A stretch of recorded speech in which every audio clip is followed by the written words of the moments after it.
పహల్గాంలో ముష్కరమూకల మారణ హోమం తర్వాత దాయాది దేశమైనటువంటి పాకిస్తాన్పై ముప్పేట దాడి జరుగుతోంది. ఉగ్రవాదులతో రాక్షస కాండకు అండగా నిలిచిందన్న అనుమానంతోనే పొరుగు దేశంతో అన్ని సంబంధాలని కూడా భారత్ తెంచుకుంది. సింధు నది ఒప్పందం నిలిపివేతైతే ఏంటి, పాకిస్తానీలకు వీసాల రద్దుతో సహా పలు కఠినమైన చర్యలను చేపట్టింది. అమాయక పర్యాటకులను అకారణంగా పొట్టన పెట్టుకున్నటువంటి ఉగ్రవాదులను ఊహించని రీతిలో శిక్షిస్తామని భారత్ గట్టి హెచ్చరికలైతే జారీ చేసింది. ఈ నేపథ్యంలో సొంత దేశంపైనే పాకిస్తానీలు వ్యంగ్యాస్త్రాలను సంధిస్తున్నారు. ఇండియాకి దీటుగా బదులిచ్చేందుకు తంటాలు పడుతున్నటువంటి పొరుగు దేశానికి సొంత పౌరుల నుండే ట్రోలింగ్ ఎదురవడం తలనొప్పిగా మారుతుంది. షహబాజ్ షరీఫ్ ప్రభుత్వంపై సోషల్ మీడియాలో స్వయంగా పాకిస్తానీలే సెటైర్లు పేలుస్తున్నారు. ఇంటా బయట సవాళ్లను ఎదుర్కొంటున్నటువంటి పాకిస్తాన్ నాయకత్వంపై తమ వ్యతిరేకతను మీమ్స్, వ్యంగ్య చిత్రాల ద్వారా బయటపెడుతున్నారు.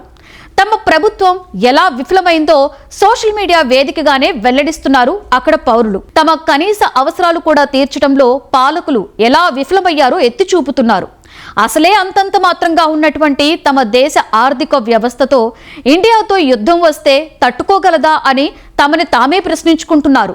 ఒకవేళ తమతో గనక యుద్ధం చేయవలసి వస్తే రాత్రి 9 గంటలకే ముగించాలని ఓ పాకిస్తానుడైతే వేడుకుంటున్నాడు. ఎందుకంటే రాత్రి 9 తరువాత గ్యాస్ సరఫరా నిలిచిపోతుందని చావు కబురు చల్లగా చెప్తున్నాడు. వారు ఒక పేద దేశంతో పోరాడుతున్నారని వారికి తెలియాలి కదా అంటూ మరో యూజర్ తమ దేశార్థిక దారుణ వ్యవస్థనైతే బయటపెట్టారు. పాకిస్తాన్ పై భారతదేశం బాంబు దాడి చేయబోతుందా అని ఇంకొకరు ప్రశ్నించగా భారతీయులేమీ తెలివి తక్కువ వారు కాదు అని మరొకరు సమాధానమిచ్చారు.